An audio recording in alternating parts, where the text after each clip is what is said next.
글쎄 안 들려 들을 뉴스 없어 아무 뉴스도 귀에 들어오지 않아 듣고 또 들어도 들을 뉴스 없어 만든 게 이 프로야 이동영의 뉴스 정면 승부.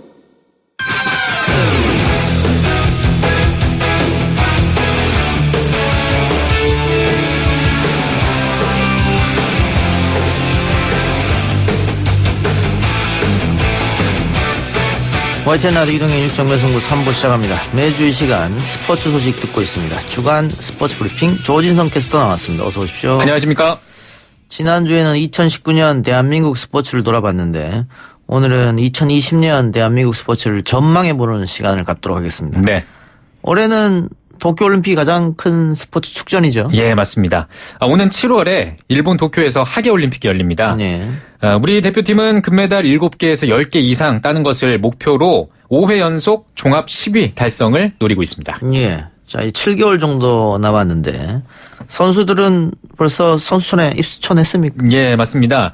벌써 진천 선수촌에서 벌써부터 구슬땀을 흘리고 있는데요. 도쿄 땅에 태극기를 꽂겠다라는 각오로 1분 1초를 아껴가면서 훈련에 매진하고 있습니다.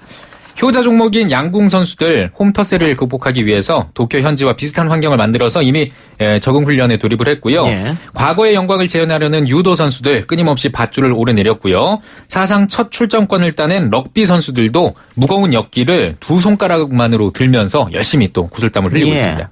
방금 효자 종목 이야기 해줬는데 네. 어떤 종목들이 있습니까? 일단 효자 종목들 제가 정리를 했는데요. 효자 예. 종목에서 또 주목할 만한 선수들 제가 예. 좀 소개를 해드리겠습니다. 먼저 태권도입니다. 어허. 예, 태권도는 정식 종목으로 채택된 이후에 우리나라의 메달밭이라고 해도 과언이 아닌데 예. 지금까지 5차례 대회가 있었는데 거기에 총 21명의 선수가 출전을 해서 금메달 12개, 은메달 2개, 동메달 5개를 쓸어 담았습니다. 예. 올해 도쿄 대회에서는 역대 최다인 남녀 3체급씩 총 6체급 출전권을 확보를 했습니다. 남자 68kg급 이대훈 선수, 그리고 80kg 초과급 인교돈 선수, 여자 57kg급 이아람 선수, 67kg 초과급 이다민 선수가 출전을 하는데요. 왜 태권도가 우리나라 메달밭인지 이번 도쿄올림픽에서 제대로 보여줬으면 좋겠습니다. 예. 지금까지 21명이 출전해서 금메달을 12개 갖고 왔다. 예. 대단한 성적인데. 그렇죠. 예. 양궁도 만만치 않습니까? 그렇습니다. 양궁은요 사실 올림픽에서 메달 따는 것보다 국가대표로 뽑히는 게 더 힘들다라는 그렇죠. 말이 있을 정도로 정말 세계 최고의 기량을 자랑하는데 이제 그렇게 힘들다는 국가대표 선발전이 남아 있습니다. 그래도 여자 세계 랭킹 1위인 강채영 선수를 유력한 금메달 후보로 꼽고 있는데요. 강채영 선수는 2019년 월드컵 1, 2차 대회에서 연이어 우승을 했었고요. 월드컵 파이널에서는 정상을 차지하기도 했습니다. 예. 지난주에 우리가 골프 얘기했습니다만 예. 여자 골프도 당연히 금메달 후보 아닙니까? 맞습니다. 여자 골프 역시도 2회 연속 금메달을 노립니다. 이번 도쿄올림픽에서도 태극낭자의 맹활약을 기대해 볼 수 있을 것 같은데요. 도쿄 태극마크가 유력한 선수는 지난주에도 제가 말씀을 드렸던 23주 연속 세계 랭킹 1위에 올라있는 고진영 선수입니다. 예. 고진영 선수 2019년 마지막 세계 랭킹에서 평점 9.45점을 받아서 2위 박성현 선수 6.77점 압도적인 차이로 좀 따돌리고 있거든요. 예.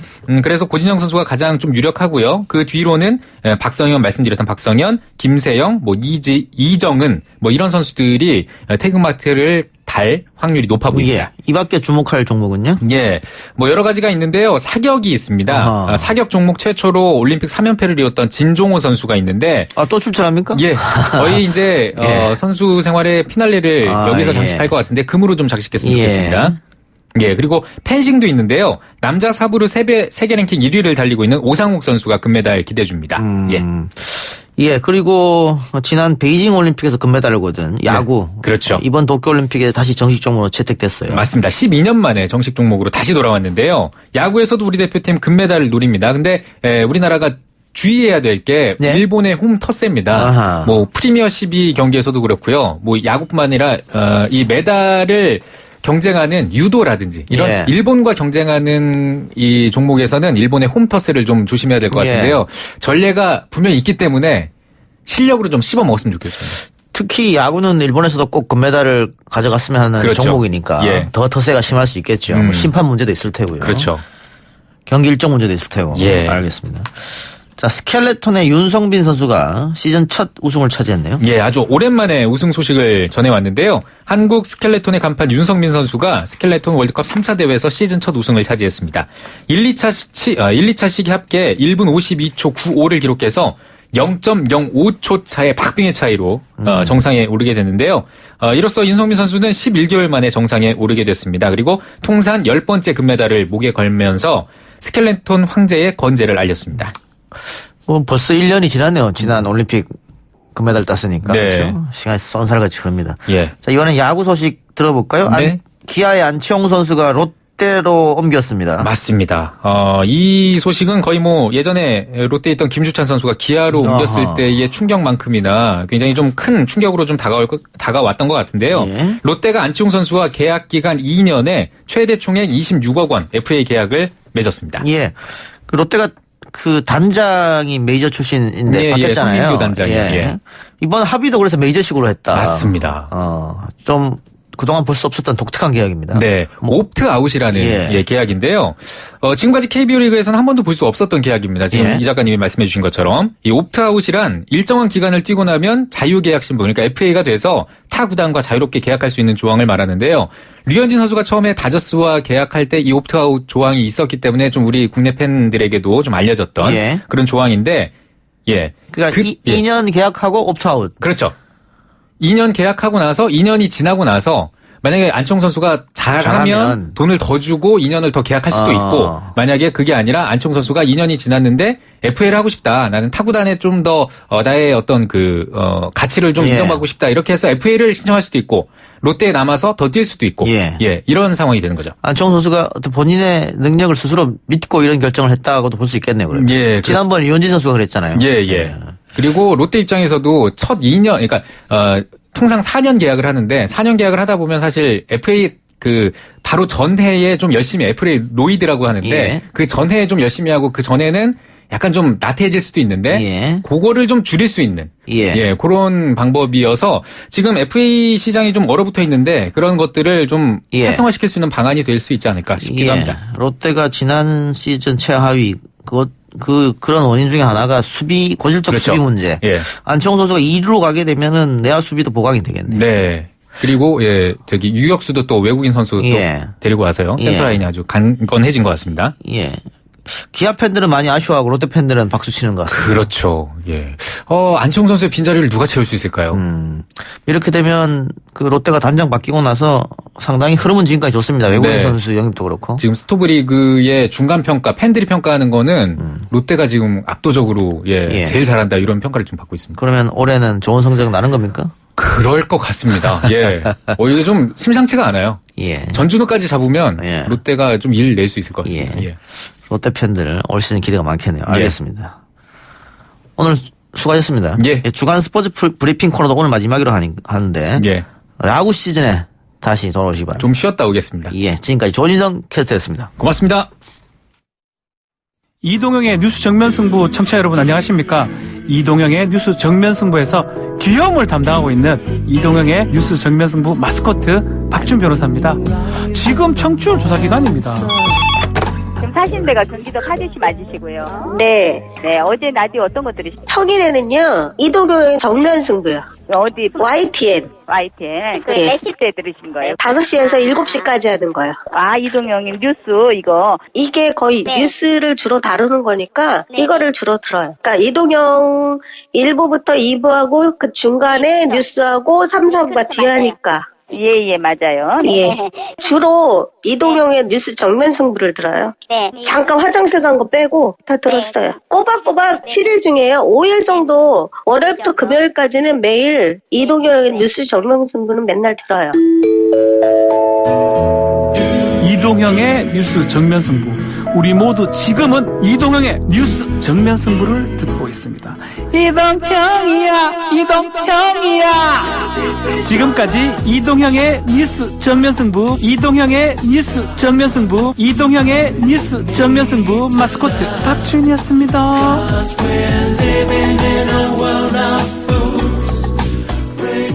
대한민국 시사 개보수 시간이 돌아왔습니다. 새로운 보수당의 이준석 젊은 정당 비전위원장, 박지훈 변호사, 개그맨 강성범 씨 나왔습니다. 어서 오세요. 안녕하세요.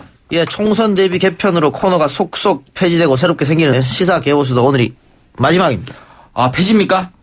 네. 저만 빼고 계속 가시지 왜? 아, 강상범 씨 때문에 폐지된 걸 아는군요. 예, 제가 도저히 안 될 것 같아요. 아니, 이제 이준석 위원장도 선거에 나서야 되니까. 그렇죠. 선거가 시기가 왔습니다. 예. 방송하기가 또 쉽지 않고 또 방송하면 안 되는 거 아닙니까? 아닙니다. 그런 규정은 없습니다. 그래요? 사실 큰 문제는 없는데 그죠? 큰 문제는 없지만은 이 전에 저희 동네 이제 국회의원이나 구청장을 누가 했는지 모르지만 가장 상계동에서 오기 힘든 곳이 상암동입니다. 아, 그렇죠. 상암동에 가장 멀기니까. 진짜 멉니다. 그거 되게 멀어요. 어디건 먼 것 같아요. 거기 도로가 새로 하나 뚫리든가 해요. 예, 아니요, 지금 14년째 확장 공사 중입니다. 동부간선도로. 아, 그 20년 전에도 하던데 지금도 합니까? 예, 그렇습니다. 예. 어쨌든 이 코너는 폐지된다 이런 말씀드리고 잠깐 브릿지 들으셨는데요. 박지훈 변호사의 목소리였습니다. 라디오 청취율 조사 기간이 다시 돌아왔습니다. 너무 중요해요. 뭐 제가 자주 와? 라디오 진행을 그래도 분기당 한 번씩 하는 것 같네요. 예. 해봤잖아요. 예? 좀 청취율 조사가 이게 어쩌면 우리 청취자분들이 조금만 신경을 써주면 라디오 생명력을 더 주는 게 아닌가 생각이 듭니다. 이게 전화로 오는 거죠? 네. 전화로 오면은 그게 전화로 뜨죠? 오면 라디오 청취율 조사? DJ 진행자하고 시간을 물어봅니다. 네. 그래서 5분 이상 봤던 거 보면 주저없이 이동영의 뉴스 공장. 예, 이동영의 뉴스 공장인데. 아, 죄송합니다. 이동영의 뉴스 정면 승부 이렇게 얘기 꼭 해주십시오. 난리 났네. 네. 뉴스 공장이나 하세요. 프로그램 폐지되게. 아니, 근데 어차피 광고료 때문에 그거 다 조사하는 거 아니에요? 글쎄 잘 모르겠다 저는. 아니, 그 이동영 씨 팬 중에서 그 거액을 투자해가지고 여기다 광고 하나 할 사람 없어요? 원래 팟캐스트 하면 그런 거 많이 봤잖아요. 아, 라디오는 광고랑 상관없고 상관없잖아요. 지표가 없어요. 아니 지표가 그래서 없어서 그래요, 저는 뭐 김구라 씨가 이번에 연예대상에서 뭐 시원한 말 해줬다 해서 박수 받았던데 네. 라디오 청취율 조사 좀 바뀌어야 된다. 이거 여론조사랑 똑같은 거잖아요. 그렇죠. 네. 이렇게 하지 말고 지금 뭐 팟캐스트로 듣는 사람도 있고 그렇죠. 유튜브로 보는 사람도 있잖아요. 맞습니다. 그걸 개량해서 다 한꺼번에 해야 되는데 전화로만 이렇게 설문조사 방식으로 해서는 이거 선호도조사밖에 안 된다. 그러니까 TV가 옛날에 케이블 시절이랑 지금 IPTV 시절이랑 다른 게 예전에는 그 샘플링을 1000개 정도 해가지고 예. 이렇게 시청률 조사했잖아요. 네. 근데 IPTV는 이제 수백만 개 단위로 조사가 실시간 된다고 해가지고 많이 정확해진 것처럼 라디오도 제 생각에는 충분히 할 수 있다 이렇게 예, 보는데. 좀 왜냐면 방법을- 아까 이동희 씨 말했듯이 유튜브나 앱으로 보는 사람들 측정이 가능하기 때문에. 그렇죠. 그러니까 예. 조금 방법을 좀 바꿔야 되지 않겠나 그런 생각. 바꾸면 자신 있는 겁니까? 그러면 근데 이 시간대에 아마 이게 인지도 가장 높지 않나요? 고맙습니다. 누가 그래요? 네. 아, 박지훈이 그러던데. 네. 제가 이 맞습니다. 앱이나 팟캐스트나 유튜브 쪽에서 가장 강하지 않을까. 강한데 이렇게 전화상은 굉장히 약합니다. 전화 유료를 이제 수도권만 되다 보니까 또 그런 또 한계도 있어요, 사실은. 알겠습니다. 자, 새해 첫 방송인데 뭐 시작해보서 마지막 방송이기도 하고 박지훈 변호사는 오늘 생일이라면서요. 네, 오늘 생일. 축하합니다. 아, 축하드리고요. 그러다 보니까 막 감사합니다. 생일 축하 노래 부르고 그 그러더라고요. 생일을 해서 보니까 케이크 있던데 케이크 있던데? 저를 축하해 주기로 생각하고 왔는데 예. 케이크 한 조각 딱 있더라고요. 예. 한 명분. 예. 아, 먹다가 제작진 들어왔군요. 지들끼리 다 먹고 예. 제가 오자마자 생일 축하를 해주더라고요. 그럼 뭐예요, 그게? 아니 그게 아니고 이런 경우가 다 있나요? 엄태섭 변호사가 마지막 방송이라고. 아, 그럼 그렇다고 얘기를 해야지. 왜 생일 축하 노래를 하길래 그 한 조각 놔두고. 아, 생일도 예. 그렇게 얻어 걸렸네요. 예, 그리고 또 축하할 일이 있네요. 새로운 보수당이 창당했습니다. 축하드립니다. 화이팅입니다. 아이고, 힘들어 죽는 줄 알았습니다. 예. 이게. 힘들죠, 그거. 예. 창당. 창당 처음 합니까? 아니잖아요. 근데 그때는 이제 저희가 바른정당 처음 만들 때는요. 네. 그 김무성계, 유승민계를 같이 했는데 그 김무성계가 조직력이 뛰어나요. 사람도 많고. 네, 알아서 해요. 거기 대해서는. 아. 돈도 많고. 아, 그렇죠. 근데 유승민계는 약간 학자류 이런 사람들이 많아가지고 정작 당원 모으고 이런 거 해본 적이 별로 없어가지고 예, 열심히 했습니다. 예. 목표가 뭐 유승민 의원은 80석 얘기했고 하태경 의원은 어제 150석. 저랑 인터뷰하는데 153석인가 얘기했는데 그게 저기 실시간 저기 포털에 제일 많이 아주 본 뉴스로 계속 있더라고요. 떴어요. 예. 하태경 의원의 발언 중에서는 굉장히 약한 편 아닙니까? 아니, 그럼 200석 하죠, 그냥 말하는 김에. 예, 조금 비현실적 목표가 아닌가. 왜 150석을 얘기했을까요? 80석, 150석 두 개 다. 저도 하태경 의원의 심리 상태는 잘 분석이 안 돼요. 그게 난 젊은 정치인들이 이런 게 좋아요. 왜냐면 서로 막 이렇게 제가 자기하고 웃고. 제가 하태경 의원과 요즘 영혼의 단짝처럼 같이 하지만은 요즘 굉장히 업됐어요. 예, 그러니까 젊은 사람들 사이에 가면 하태경 인기가 장난이 아니다라는 거를 체감하고 있기 때문에 본인이 굉장히 기분이 업된 것 같은데 네.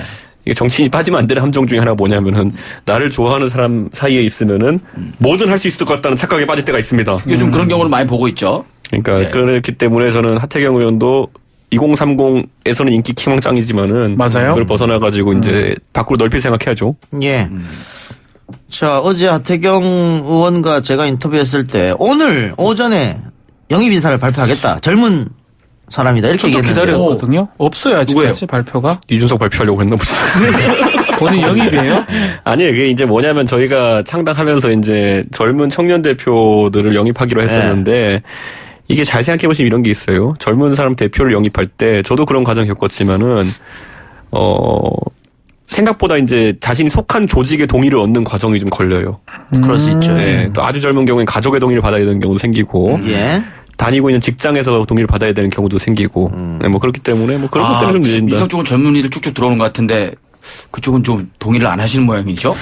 그러지? 민주당도 제가 봤을 때는 지금 좀 약간 제가 정치권에서 선거 문화로 봤을 때는 의아한 게 지금 이제 4번까지 이제 인재영 5번까지 발표했잖아요. 5번까지 했어요. 근데 지금 현실적으로 민주당이 제가 봤을 땐 비례 이번에 확보할 수 있는 숫자가 6개 이상 안 돼요. 예. 그러니까 지지율 한 30% 하면은 6개, 5개가 마지노선인데 예. 그러면 그 인재들 중에서 제가 봤을 때 지역구로 나가실 수 있는 분도 있겠지만은 그 장성분 그분 같은 예. 경우에는 지역 기반도 있고 그건 다른 분들은 비례로 커버를 해야 될 텐데 그래서, 예. 선거가 100일도 넘게 남았는데 왜 벌써 그렇게 다 그걸 TO로 소진했지? 약간 그런 생각. 아, 또 그렇게 볼 그러니까 수 그러다 있구나. 보니까 저는 이제 이게 뭐 음모론적인 게 아니라 민주당도 그럼 현실적으로 비례민주당이나 이런 걸 나중에 검토할 수밖에 없는 건가? 아니면 제가 왜냐면 이게 제 이 얘기를 하는 건 뭐냐면 지난 20대 선거 때 그 사실 표창원 의원 같이 영입돼 가지고 지역구 나가서 당선되신 분도 있지만은 예. 또 젊은 사람들 영입한 케이스에서는 출마를 못 시킨 사람도 있었어요, 민주당이. 예. 아, 네. 그래요? 예, 그러니까 아까 강성범 씨가 물어봤듯이 승낙을 할 때는 보통 정치인으로서의 커리어를 생각하고 승낙했을 네. 것이거든요. 그런데 그 이에 공천을 못 주게 되면은 상당히 이제 신뢰도가 떨어질 수밖에 없습니다. 그렇죠. 또 거기서 뭔가를 주지 않으면은 또 기성 정치인들이 관심도 안 갖거든요. 네. 키워줄 그러니까 생각도 안 예를 하고. 들어 뭐 양양자 최고위원이라든지 아니면 떨어졌잖아요. 그때 뭐 그 디지털 뭐 대변인인 걸로 김빈 씨인가요? 예. 영입되고 뭐 저도 몇몇 이름이 기억나는 분들이 예. 있는데 결국에는 기대했던 위치에 가지 못했던 분들이 예. 있어요. 양자원은 뭐 출마를 예, 했습니다만. 예, 근데 뭐 안타깝게 그렇게 됐죠. 당시에는 민주당이 조금 특이한 점이 있었죠. 그러니까 영입은 문재인 대표가 했는데 그렇죠, 예. 공천은 김종인 김종인 대표가 했단 말이죠. 그렇죠. 그러다 보니까 영입 인사들이 붕 뜨는 사례가 없지 않아 있었습니다. 근데 지금도 제가 봤을 때는 비례 의석수에 비해 가지고는 많이 하는 것 같기 때문에 예. 어떤 결과가 나올까. 예. 뭐 그게 나중에 어쨌든 여당이니까 다른 형태로 조정될 예. 수도 있겠지만은 그건 약간 의아했습니다. 예. 그런데 지금 민주당 비례로 갈 수 없죠. 민주당 영입 인사. 어쨌든 5호까지 발표가 됐는데 청년들이 많은데 청년들하고 제가 인터뷰해본 결과는 지역구 나가도 상관없다. 지역으로 보내달라. 뭐 이런 입장이더라고요. 우세 지역에 가면 가능하죠. 예. 예. 그러니까 소위 말해서 그 민주당의 강세 지역 수도권이라는 이쪽에서는 또 지금 현역 의원들이 많이 불출마 선언했기 때문에 그렇죠. 경쟁력이 그분들이 있지 않느냐. 멘토가 돼갖고 좀 이렇게 끌어주고 좀 손잡고 다니면서 하면 되게 아름다울 것 같지 않아요? 예. 자, 그럼 새로운 보수당도 젊은 영입합니까? 제가 내부적으로 지금 이야기하고 있는 안이 있는데 저희는 이제 이건 뭐 제 안이기 때문에 한데 저희는 원래 바른정당 때부터 선발주의였어요. 그러니까 육성주의보다 선발주의에 가깝기 때문에 저는 비례 명단을 1번부터 16번까지 전부 다 젊은 사람들 컨테스트로 선발하자라고 이제 이야기하고 있거든요. 그 컨테스트라는 게 과거 민주당에서 했던 것처럼 무슨 뭐 유튜브 인기 투표 이런 것이 아니라 저희는 토론 배틀이라든지 정책 공모전 그리고 뭐 연설대전 이런 것들 해가지고 영입하자라는. 왜냐하면 제가 젊은 사람들 이렇게 막 저도 이제 저보다 어린 사람들 영입해오고 이러면은 컨테스트를 통해서 온 사람들이 그래도 실력 면에서도 그렇고 권위가 주어져요. 예. 그러니까 어떤 실력을 측정하는 대회에서 우승했다 이런 것 때문에 정치 활동하는데 이제 좀 유리한 점이 있기 때문에 그걸 저희 방식으로 해볼까. 그래서 저희는 비례를 1번부터 16번까지 다 한번 젊은 사람 한번 깔아보자가 지금 내부회의에서 제가 주장하는 예. 겁니다. 정의당도 젊은 층을 비례 앞순위로 놓겠다고 했으니까 뭐 이번 그래요? 국회는 젊은 층이 되고 정의당 같은 경우는 되겠네요. 10대 지금 많이 근데 화두잖아요. 청년이라는 게 이번 예. 총선 때 과연 또 얼만큼 지켜질지는 좀 지켜봐야 될 것 같아요. 매번 이렇게 뭐 혁신 공천하겠다고 결국은 좀 도돌이표가 많았기 때문에 예. 이번에는 어느 당이 얼만큼 이 청년이라는 단어를 정말로 할 수 있는지. 뭐 자유한국당도 청년 하겠다고 하거든요. 예. 근데 그 대장 박찬주 대장. 좀 안 맞긴 한데 예. 하여튼 앞으로 어떤 또 영입 인재들이 나올지 그게 이번 총선 관전 예. 포인트 중 가장 중요한 포인트 같습니다. 그러니까 젊은이들이 많이 나와서 기존 정치인들이 뭐 젊은 정치인들은 뭐 아주 어리면 덜 연그렀다는데 반대로 얘기하면 덜 썩었다 이렇게 그렇죠. 생각할 수도 있는 거거든요. 예. 싹 갈았으면 좋겠어요. 정말로. 인재 영역 이야기하고 있는데 이준석 위원장이 보수 진영에서 진중권 전 교수를 영입해야 된다 이런 이야기를 SNS에 썼다면서요.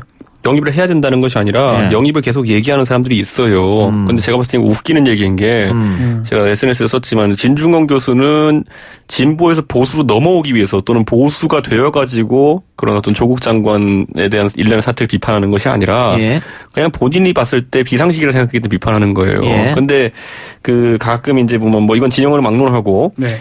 적의 적은 우리 편 뭐 이런 논리로 해가지고 예. 정치나 아니면 그 논객들을 바라보는 분들이 있는데 예. 저는 사실 진중권 교수가 지금까지 보수 진영에 대해서 굉장히 뼈아픈 얘기를 많이 했음에도 불구하고 최근에 이제 조국 교수에 관한 부분에 대해 가지고 몇 마디 했다고 우리 편으로 인식하는 것 자체가 보수 진영이 얼마나 지금까지 이런 쪽에서 빈약했느냐를 보여주는 사태다. 저는 이렇게 생각하고 왜냐하면 지금 한 2년 3년 정도 탄핵 이후에 보면은 제가 유튜버들 같은 경우도 지적했는데 이게 보면은 자기들 조회수 올리는데 최적화된 사람들이 돼가고 있거든요. 그러다 보면은 중도 확장성이 전무해지는 그런 그 메신저들의 문제가 생기게 되는데 저는 그게 심각하다 이렇게 봅니다. 지금 예. 중도나 아니면은 아니 뭐 진보까지는 아니더라도 중도에 소구력 있는 보수 진영의 메신저가 몇이나 됩니까? 저는 상실되었다 이렇게 봅니다. 예. 그래서 저는 이 난국을 타개하려면은 진중권 교수가 그런데 진보 진영에 속한 인사로서 어쨌든 같은 진영을 비판했을 때 이 박수를 보내주는 사람들이라면은 보수에서 보수를 비판하는 사람들에게는 왜 박수를 쳐주지 않느냐. 예. 그 모순 속에서는 저는 절대 이런 사람 크지 않을 것이라고 예. 봅니다. 그리고 진중권 교수가 만약에 보수 쪽으로 넘어오면 하태경은 많이 밀릴 거려. 워낙 세셔갖고. 아니 넘어온 사람 중에 그래도 성공한 사람은 하태경 의원밖에 없습니다 지금까지.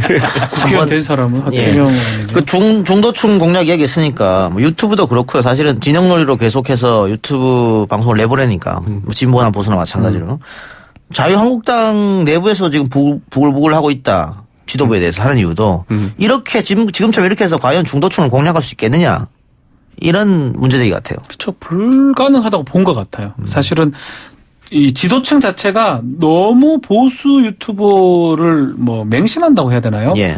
더 다른 걸 보지 않는 것 같아요. 정강훈 목사와 함께 한다든가. 그렇죠. 그런 예. 것들이 지금 이제 일부 아니 많은 수 같아요. 일부 그 국회의원 입장에서는 이렇게 하면 결국 수도권에서 얻지 못하고 그러면 우리 자유한국당이 참패할 수 있다라는 어떤 위기감을 지금 느끼고 있는 게 아닌가 생각합니다. 저한테 예를 들어서 어떤 사람이 항상 하는 말이 이준석 씨도 뭐 방송 많이 나오고 하니까 뭐 말도 적당히 하고 하니까 유튜브 채널 만들어가지고 하면은 뭐 몇만 명, 몇십만 명 모을 수 있지 않겠느냐 이렇게 얘기해요. 저는 전혀 흥미를 안 보였던 게 뭐냐면은 자, 제가 운이 좋아서 2,30만 명 모았다 칩시다. 예. 그 정도면 유튜브에서 성공한 채널이겠죠. 예. 근데 그거를 전국에 250개 지역구로 틀어놓으면은 채 1,000명이 안 됩니다. 예. 그다음에 지역구에서 아무리 이걸 내가 몇십만 명째 얘기해도 제 지역구 선거에는 상계동 유튜브 하나 만들어요, 그러면.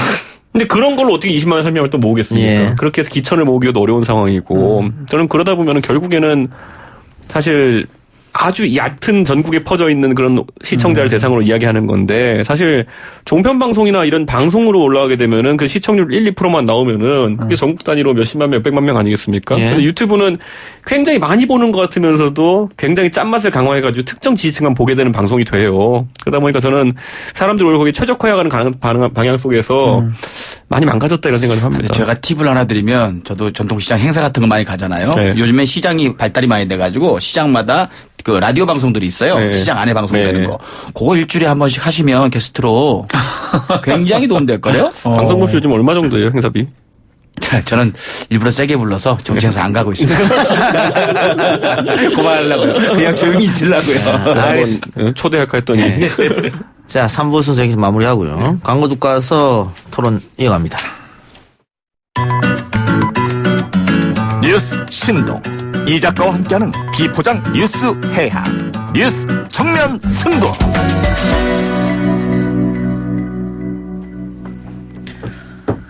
이동영의 뉴스 정면 승부 4부 시작하겠습니다. 총선 앞둔 보수 야권의 공통된 고민은 통합이다. 어떻게? 당이 너무 많아요, 보수가. 예. 지금 제가 회를 보니까 자유한국당, 또 새보수당, 또 안철수 오는 당, 그리고 뭐 기독, 그것도 포함시켜야 될지 모르겠지만 우리공화당. 네. 그 보수가 최소한 5개가 아니면 큰 당만 해도 한 3개 정도가 나와서 선거에 임한다면 이게 뭐 구도상 상당히 불리하거든요. 이게 예. 지금 이제 구도가 이제 안철수 대표는 자연스럽게 보수로 분류하는 구도로 되어가고 있는데 그렇게 따지면 이제 4+1이라는 4는 전부 다 원래 그 저쪽 성향이군요. 저희 입장에 봤을 때는. 그렇죠. 거기다 뭐 녹색당, 민중당 뭐 다 넣으면은 제 생각에는 공이양 진영에서 이번에 군소정당이 많이 출연할 것이다. 이런 생각은 하고 있고 사실 이번에 4+1이라는 협의체가 여러 가지 법을 처리하면서 굉장히 센 힘을 보여준 건 사실이기 때문에 보수도 그런 고민 하에서 아마 그 연대를 고민하지 않을까 이런 생각을 합니다. 근데 그 안철수 대표가 자연스럽게 보수로 얘기한다고 그랬는데 어제 인터뷰 서면으로 인터뷰한 거 보니까 문재인 정권은 자기 편 세금 가지고 자기 편 먹여 살리는 데만 관심이 있다는데 그 자기 편이라는 게 지금 문재인 정권 지지하는 사람들이 계속 49% 막 이렇게 나오잖아요. 근데 다 저쪽 편으로 이렇게 해버리면 그럼 보수로 가겠다는 얘기 아닙니까?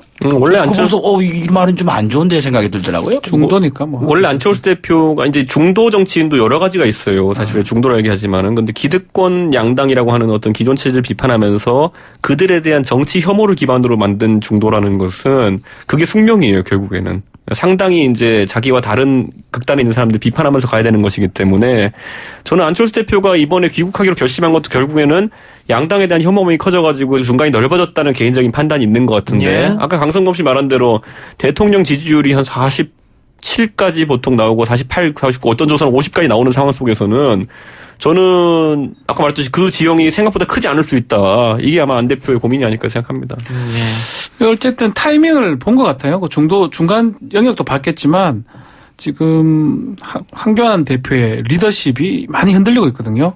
그거를 보고 1월 2일 날 신년에 어떤 SNS를 통해서 복귀 선언을 한 게 아닌가 생각이 들고 아마 노림수는 지금 연동제 이런 것도 보겠지만 더 중요한 거는 이번 총선에서 좀 통합을 해서 어떻게 또 큰 결과를 좀 원하고 있는 게 아닌가 저는 좀 그렇게 생각이 좀 듭니다. 그러니까 그 전쟁을 할 때는 이제 지도자가 전장을 잘 골라야 되는데 저는 이제 많은 사람들이 보수 통합을 이야기하지만은 저희가 보통 운동장에서 초등학교 때 이제 줄을 세우면은 먼저 해야 되는 게 뭐냐면 선생님이 한 사람 찍어가지고 기준 하잖아요. 그럼 손 들고 좌우로 정렬이잖아요, 보면은. 그런데 제가 봤을 때는 보수라고 하고 아까 이제 박준 변호사는 안철수 대표까지 포함시켰는데 그 예를 들어 한 4명의 리더가 있다고 한다면은 황교안, 뭐 유승민, 안철수, 뭐 저 오른쪽에는 뭐 조원진 대표까지 이렇게 있다 하면은 운동장의 넓이는 제한적인데 예를 들어 저 끝에 있는 조원진 대표가 기준하고 좌우로 정렬 이러면은 좁아요. 좀 공간이 그쪽 특에서는 예. 그렇기 때문에 어디를 중심으로 기준하느냐가 굉장히 중요한 상황이 될 수 있다. 그래서 황교안 대표는 본인이 기준에 서도 충분히 공간이 있다 생각하는 것이고 안철수, 유승민 이런 분들은 조금 더 왼쪽에 서 있는 본인이 기준하고 들어야지만이 다수의 국민들을 모을 수 있다고 생각하는 것 같아요. 강성범 씨가 방금 언급한 여론조사는 YTN이 여론조사 기관 리얼미터로 해서 1월 1주차 주간 집계 결과로 나온 겁니다. 문 대통령 지지율이 49%로 나왔죠. 그게 최신일걸요? 예, 지난해 11월 30일부터 지난 3일까지 1월 1일을 제외한 나흘 동안 전국 19살 이상 유권자 2,508명을 대상으로 진행했고요. 표본오차 95% 신뢰 수준의 플러스 마이너스 2.0%포인트였습니다. 자세한 내용은 중앙선거 여론조사 심의위원회 참조해 주시기 바랍니다. 여론조사 함부로 얘기하면 안 됩니다. 대본에 없는 얘기를 해가지고 이걸 해야 되잖아요. 그저 때문에 길게 얘기한 거예요? 그러면요. 마지막 날이니까 이해해 주십시오. 근데 확실히 이거 방금 이동현 씨가 읽은 거 있잖아요. 예. 이택수 대표나 배종찬 부장 이런 분들 너무 많이 읽어가지고 한 기계 3초만 읽더라고요. 그러니까. 기계음인 줄 알았어. 이걸 해야 되는 거구나. 네, 해야죠. 미안해요. 그냥 뭐 어디가 더 높았다 이건 안 해도 되는데 뭐 그렇게 프로다. 딱 찍어서 얘기하면 40% 다 생각하면 안 다 얘기해줘야 돼요. 또 그래요. 40 후반대단 또 괜찮아요, 또 보면. 네. 그렇게. 그래요. 자, 그런데 뭐 아까 우리가 뭐 야권 통합 또 여권도 많다 뭐 이렇게 얘기를 했습니다만은 지금 현실적으로 여론조사하면 여권 심판원보다 야권 심판원이 많이 나오는 상황에서 그렇죠. 야권이 분열된다고 하면 뭐 1려 다야구도로 치러주면 당연히 필패 아니냐. 그럴 수 특히 있죠. 특히 뭐 보수의 텃밭이라는 TK를 제외하거나 하면은 PK 정도는 해볼 만하다라고 할 수 있겠지만 예를 들어서 나머지 수도권 뭐 충청도 호남은 뭐 하태경 의원 지역구 한번 예를 들어보죠. 하태경 의원 나온다. 자유한국당에서 후보 나온다. 민주당에서 후보 낸다. 우리 공화당에서 나온다. 그럼 훨씬 민주당 후보가 유리하지 않겠습니까? 뭐 그런 상황이 충분히 전개될 수 예. 있겠지만은 저는 어느 정도 선거에서 지금 문재인 대통령의 지지율이 상당 수준 유지된다 하더라도 결국에는 정권 심판론이 조금씩 올라갈 수 있는 구조가 된다 이렇게 보는 게 3년 차거든요. 예. 3년 차이기 때문에 성과에 대해서 많은 사람들이 이제 성적표를 받아들일 기대하고 있을 텐데 예. 그게 제대로 안 나오면 결국에는 저는 왜냐하면 제가 이걸 정반대 입장에서 제가 처음 총선 나갔을 때 2016년에 박근혜 정부의 지지율이 그때도 한 40% 선까지는 유지되고 있었어요. 예. 일부 조사에서는 30% 내려가기로 했지만은 그런데 이게 그 선거에 들어가는 순간부터 아까 말했던 안철수 대표가 국민의당으로 비집고 들어오는 힘이라는 것이 생각보다 셌다. 그 안에서 저는 상당히 그 지지층이 이완되는 걸 느꼈거든요. 그러니까 저는 이번에도 보면은 여권 입장에서는 상당한 고전을 할 수 있는 가능성도 있다고 봅니다. 아니 그때는 지난 총선은 새누리당입니까 당시? 예, 예, 네. 그렇죠. 180석 한다고 했었잖아요. 그래서 예. 개헌까지 충분히 가능하다. 다들 뭐 저도 그러다가 정권에서 그런 얘기를 했었었는데. 안철수 당이 아니고 진방 마케팅 때문에 망한 거 아닙니까? 당연하죠. 그게 이제 그것 때문에 그 이완이 되고 있던 지지층이 예. 아 진짜 저것들 진박타는 꼴 진짜 마음에 안 든다. 그런데 그래도 그 당시에 그래도 문재인은 못 찍겠다 이러던 사람들이 갑자기 안철수라는 사람이 나타나니까 안철수라는 사람을 찍은 거였죠. 공간이 생긴 건데 네. 이번에도 결국은 어떤 당이 그런 정말 자충수를 두느냐 이게 가장 중요할 것 같아요. 100일이면은 시간은 굉장히 충분하죠. 그렇죠. 네. 시간 만약에 여당도 마찬가지고요. 제1야당인 뭐 자유한국도 마찬가지고 또 새로운 뭐 새보수당도 마찬가지고 어떻게 앞으로 진행되냐 특히 공천 관련해서 잡음이 이제 들리거나 예. 그 잡음이 심각하다면 이 총선하고 직결된다고 저는 생각이 됩니다. 예. 공천은 근데 잡음이 생길 요소는 지금 시점에서 위기라고 생각하는 쪽은 전략 공천이라는 걸 활용하는데 무리가 좀 적은데 네. 예. 그때 새누리당도 보면은 180석 한다 그래놓고 이제 상향식 공천 하다가 이제 문제 터진 거거든요. 맞아요. 상향식 공천의 결과를 뒤집고 유승민 자르려다 보니까 이제 도장 들고 나르고 이런 거고 예. 하는 거거든요. 지금 뭐 상향식 공천을 선언하는 쪽은 오히려 민주당이기 때문에 그리고 그때 그 사건 이후로 그 선거 180석이 약간 마법의 단어처럼 돼버려가지고 그거 말하는 쪽이 진다 이런 약간 징크스도 생기고 있어가지고 저는 좀 그 다들 얘기 안 하려고 할 겁니다. 예. 아직 시간이 있다 알겠습니다. 시간이 있는데 어쨌든 자유한국당이나 또 새로운 보수신당이나 통합은 원하는 거 아니겠습니까? 유승민 의원의 3원칙을 자유한국당이 수용한다면 얼마든지 가능하다. 어제 하태경 의원이 얘기하던데. 그게 그러니까 뭐 굉장히 쉽게 얘기해서 그렇지 3원칙이라는 게 자유한국당한테 기본적으로 당을 해체하라는 거거든요. 예. 그러니까 지금 우리 청취자분들 중에서도 자유한국당 해체가 꿈인 분들이 있을 텐데 그 꿈을 실현하면은 통합한다 이거거든요. 그러니까 저는 그 기득권을 내려놓는다는 게 생각보다 쉽지 않을 것이다 이런 생각합니다. 쉽게 말하면 공천권이겠죠. 만약에 통합한다면 황교안 대표가 제일 중요할 것 같아요. 예. 가능성은 뭐 높아 보이진 않지만 내려놓는다는 표현하는데 그냥 쉽게 말하면 공천권을 돌려주는 거죠. 본인이 행사하지 않고. 과연 그런 어떤 결심이나 결단을 황교안 대표가 할 수 있을지 봤을 때 이제껏 이제 전력을 봤을 때는 그거는 저는 쉽지는 않다. 그걸 해야지만이 뭐가 가능하지. 그거 안 하고는 뭐 공간이 있을까요? 그러면 황교안 대표가 유아무개라고 표현하다가 갑자기 통합추진위원회를 구성해서 누구나 다 만나고 통합하겠다라고 한 거는 결국은 자신의 위기를 극복하고자 하는 정치적 메시지다? 전 이렇게 보는 게 황교안 대표가 여러 차례 예. 이제 열거를 하면서 뭐 이현주 의원의 신당 그리고 뭐 그거 왜 이재호 의원의 연대 뭐 그리고 박형준 사무총장의 어떤 그런 자유와 공화 이런 조직을 열거하면서 새로운 보수당만 싹 빼놓고 계속 얘기하는 경우가 많아요. 그리고 그것도 화환 안 보내고 아침 라디오에서 저랑 하태경, 이해운 트리오가 가가지고 모든 라디오를 쑥대밭으로 만들어 놓으니까 그날 오후에 꽃이 도착했어요. 뭐 이런 것들을 봤을 때는 실수하는 아닐 것 같은데. 저는 이거 실수할 수가 없어요. 왜냐하면 자유한국당의 조직에는 그것만 담당하는 사람도 있어요. 꽃 보내는 거. 그런데 그 의미는 실제로 가장 국민들이 의미를 둘 방점을 찍을 통합이라는 것은 새로운 보수당의 유승민과의 화합이 가능하냐라는 것이기 때문에 예. 그 박지원 변호사는 이런 경험이 있을지 모르겠지만 많았을 것 같은데 특유의 장난기가 많은 성격상 학창 시절에 가장 좋아하는 여학생한테 가장 장난을 많이 쳤을 것 같아요. 박지원 변호사. 이동영 작가라고 알고 있습니다, 저는. 저는 뭐 잘 안 그랬는데 뭐 그런 말이 무슨 말인지 압니다. 네. 근데 그게 왜 그러냐면 지금 시점에서 국민들이 관심을 갖는 통합이라고 한다면 그게 될 것이냐. 그게 되면 나머지는 다 될 것이다 이런 생각하고 있는 것이고 그게 되면은 그게 안 되면 나머지가 다 되어도 크게 의미 없다 이렇게 생각하고 있을 겁니다. 예. 알겠습니다. 홍준표 전 대표가 보수 통합이 안 되면은 유승민 의원 지역구에 나가겠다 이렇게 얘기했네. 원래 이제 본인 창녕이에요, 고향이. 예. 밀양, 의령, 함안, 창녕이 합쳐져 있는 그게 출마를 하고 싶어 할 것 같은데 자기 고향이기 때문에 예. 그 통합됐을 때 가능성이 있는 거고 통합이 안 되면 사실은 대구, 동구, 유승민 지역구는 주인이 없어요. 민주당도 마찬가지지만 보수 쪽도 여러 명이 나올 수 있는 구도거든요. 예. 전혀 안 되겠네. 그래서 공간이 있다고 보는 것 같아요. 뭐 우리 공화당 측 후보도 나올 걸로 예상되고 다 나올 있기 것 때문에 같은데. 다 나올 것 같아요. 우리 공화당도 나오고. 저희가 그 게임 용어로 이제 어그로라고 하죠, 이제 보면은. 네. 그래서 유승민 의원이 동구에 감으로 인해서 모든 그 어그로를 다 끌 것으로 예상되기 때문에. 윤창중 씨도 거기 나온다는 얘기. 그래서 제 생각엔 보수 진영의 모든 어그로는 2016년 총선과 마찬가지로 거기서도 다 끌릴 것이다. 그리고 동구, 을이죠, 을지. 홍준표 대표가 여기 나간다고 하면은 무조건 경선에서 이길까요? 경선 아니에요. 본선에서 그러면 뭐예요? 본선에서? 전략공천? 아니요, 그런 것도 공천? 없습니다. 그 공천 배제라는 형식으로 제거당할 수도 있습니다. 그래서 지금 강성호 씨 질문도 제가 하려고 했는데 지금 홍준표 대표와 황교안 대표를 계속해서 저격하고 있단 말이죠. 그렇죠. 그러면서 험지 나가는 것도 그게 무슨 험지냐. 그리고 또 처음 정치하는 사람 나갈 수 있다. 그런데 우리한테 얘기하는 것은 건방진 얘기다. 이렇게까지 얘기했단 말이죠. 저렇게 저격해서 공천 못 받으면 어떻게 하려고 저러나. 그러니까 공천 자기가 나간다고 나가는 게 아닌 것 같은데 지금.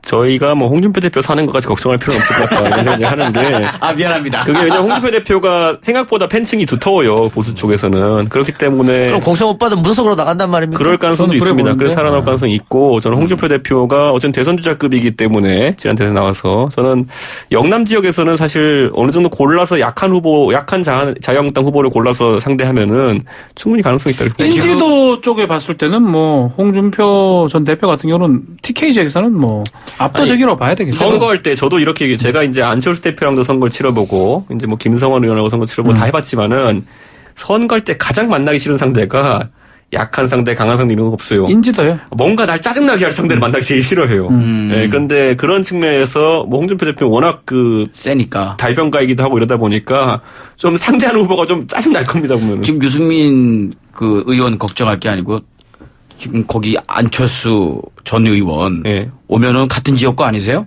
뭐 원래 같은 지역구였으니까요. 뭐 붙으면 또 난리 날 텐데. 난리는 안 나고 그냥 선거 붙는 거죠 뭐. 예, 화이팅입니다. 열심히 하겠습니다. 그래서 뭐 그야 모르죠 뭐 안철수 전 대표가 어디로 갈지. 글로 나올지 뭐 더 비례 같은 걸 나올지 뭐 알 수 뭐 없는. 부산에 간다는 또 얘기도 있으니까 네. 모르는 일이죠 뭐. 부산이 지금 다 부산에 김도관 의원 뭐 PK 아니, 저는 양산 근데 가라는 얘기도 있고. 방금 전에 말한 것처럼 안철수 의원의 좀 약간 안타까운 지점은 본인이 원래 부산에 그 기반을 부산에서 출신이잖아요. 예. 근데 처음에 선택지가 있었을 거예요. 그 부산의 아들이 되는지 아니면은 호남의 사위가 되는지 둘 중에 하나였을 텐데 호남의 사위에서 부산의 아들을 넘나드는 건 너무 어려운 과제고 처음에 부산 기반으로 정치를 했었으면은 지금 상당히 여권이든 야권이든 상당한 대안주자로 지역 기반을 확보하고 있었을 텐데 호남에서 지난 딱 4년 전에 성공을 거뒀음에도 불구하고 지금 호남 기반이 많이 와해된 게 좀 예. 특이합니다. 그게. 그 4년 전만 해도 또 5년 전만 해도 안철수 신드롬이 불었는데 지금 여론조사 하면 비호감 정치인 1위입니다. 왜 이렇게 된 것 같아요? 그만큼 보여줬잖아요 그런 게. 그게 아까 제가 처음에 분석했던 왔다 갔다 것처럼 하고. 비토 또는 이제 비토에 의한 대안형 정치인이라는 것이 안철수 대표가 물론 양당에 대한 대안 정치인으로서도 의미가 있지만은 그 당시 호남에서 안철수 선풍이 불었던 거는 결국 그 PK 기반 친노에 대한 호남 유권자들의 조직적인 반발이 안철수를 통해 가지고 이제 표출된 것이다 이렇게 보는 거거든요. 뭐 반문재인 성향이 있었죠. 그렇죠. 예. 그런데 그게 이제 사실 정권이 바뀌고 나니까 문재인 대통령이 호남 다독이기에 성공하면서 그 안티로 형성된 어떤 기반이라는 것이 사실 와해가 된 측면이 있거든요. 그러니까 저는 이게 그러니까 좀 저는 한계예요. 근데 중간을 주장하고 지향점이 그렇게 명료하지 않거든요.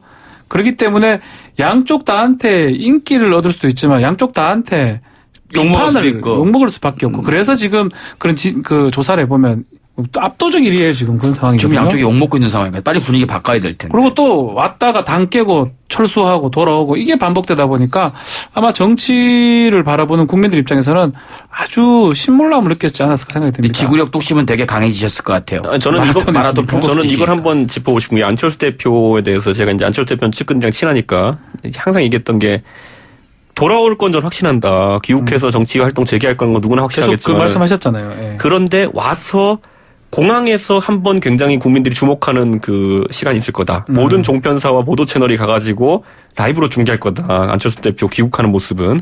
그때 귀국 일성이 뭔지에 대해서 많은 사람들이 궁금해할 것이다. 근데 그거 준비 잘해야 된다. 와서 제가 이제 솔직히 말하면 와가지고 안철수 대표가 늘 하던 대로 4차 산업혁명 뭐 공부하고 왔습니다부터 해가지고 뭐 미세먼지 제가 없애겠습니다 이런 거 하면은 생각보다 기대가 약해질 것이고 정치적인 강한 메시지를 관통시키면은 파급 효과가 또 클 수 있다. 저는 이렇게 봅니다. 유명 개그맨도 다시 복귀할 때 코너 짜갖고 처음 선보일 때 굉장히 긴장되는데 예. 그 몇 배일 거 아니에요. 그러니까요. 예, 근데 안철수 신드롬, 반기문 현상, 안철수 반기문 또 한 명 또 꼽으면 뭐 고건 이런 분들 결국은 정치권 밖에 있어서 상당한 박수를 받고 국민들의 지지를 받다가 안으로 들어오니까 그 환상이 그러니까 그 반기문 총장을 방금 언급했었는데 반기문 총장의 귀국 일성, 귀국 첫 행보 이런 것들이 지하철 타고 들어올 때 지하철. 전혀 기획이 안 되어 있었고 전혀 감흥도주지 못했고 저희는 반기문 총장이 그 당시 대권주자로 부각됐지만은 그분이 무슨 메시지인지 기억을 잘 못하잖아요. 맞아요. 그거는 충분히 참모들과 상의해가지고 짜고 들어와야 되는 거예요. 참모가 유능해야 돼요. 대신 나중에 부패만 하지 않는다면. 예, 알겠습니다. 자, 이낙연 총리 대 황교안 총리 종로에서 붙는다. 이런 기사가 계속 나오고 있는데 현실 가능성 있을까요? 낮다고 봅니다. 낮다. 예. 황교안 대표가 밀려서 나가면 몰라도 저는 근데 황교안 대표가 말하는 험지는 결국은 수도권 아닙니까? 종로예요. 간다면 종로인데 그것도 가지 않을 다른 뭐 얘기를 해가지고 비례 내지 뭐 TK 쪽으로 저는 할 가능성이 없지 않을까. 이거는 근데 황교안 대표가 만약에 제대로 된 조언을 받고 있다면은 험지 갈 거면 아예 센 험지 가야 돼요. 예. 무슨 말이냐면 종로는 지금까지 역사로 보면은 왔다 갔다죠. MB, 정인봉, 그다음에 박진 이렇게 해가지고 굉장히 보수세가 강했었어요. 예. 정세균 전에는 더. 그다음에 정세균이에요. 그러니까 제가 봤을 때는 거길 험지로 거론하기보다는 아예 우리가 소위 말하는 서울에 두 군데 험지가 있거든요. 어디요? 강북 이런 데인가? 강북에 노도강이라고 하는 노원도봉 강북이 있고 그건 안 그리고 나와. 그 서남 쪽에 보면 이제 금관구라고 하는 금천관악구로 세죠. 여기는 보수에 누가 가도 험지입니다. 네, 그런 상황 속에서 그 황교안 대표가 만약에 금관구나 이런 곳에 출마 선언해버리잖아요. 우선 첫째로는 이낙연 총리가 따라갈 수가 없게 됩니다. 예. 왜냐면 이낙연 총리 입장에서는 거기가 굉장히 그냥 쉽게 되니까. 쉬운 곳이니까. 평지 내리막길. 그리고 지금 보수 진영의 헤게모니 싸움에서 지금 홍준표 대표 대구 가겠다 그러고 있고 유승민 대표 대구 가겠다 그러고 있고 하는 상황 속에서 내가 금천관악구로 가겠다 이러면은 이거는 지도자의 급이 달라 보이는 상황이 나올 수 있습니다. 그걸 좀 노리고 간다면은 큰 정치하는 건데. 그럴 리는 없을 것 같아요, 근데. 그러니까 이 박준 변호사는 이런 그러니까 황교안 대표의 지금까지 1년 동안 정치하면서 그분 행보를 보면서 못할 것 같다는 이미지를 갖고 있잖아요. 근데 그게 맞아요. 왜냐면 지금까지 그런 행보가 없었으니까. 그런데 거기서 파격을 보여주면은 박준 변호사가 다음 방송에 사과해야 되는 거잖아요. 이제 보면은. 뭐 사과를 해요. 가면 가는 거지. 뭔 상관이지. 근데 험지에 출마하겠다고 선언한 그 자체가 좀 파격이라고는 봤거든요. 또 앞으로 어떻게 할지 진짜 모르는 것 같아요. 우리가 속단하지 말고. 알겠습니다. 좀 지켜보면 알 수 있겠죠. 자, 대한민국 시사기 보승 오늘 마지막 방송이었습니다. 세 분 수고하셨습니다. 고맙습니다. 감사합니다. 오늘 방송 여기서 마치고요. 저는 내일 다시 돌아옵니다. 들어주신 여러분 대단히 감사합니다.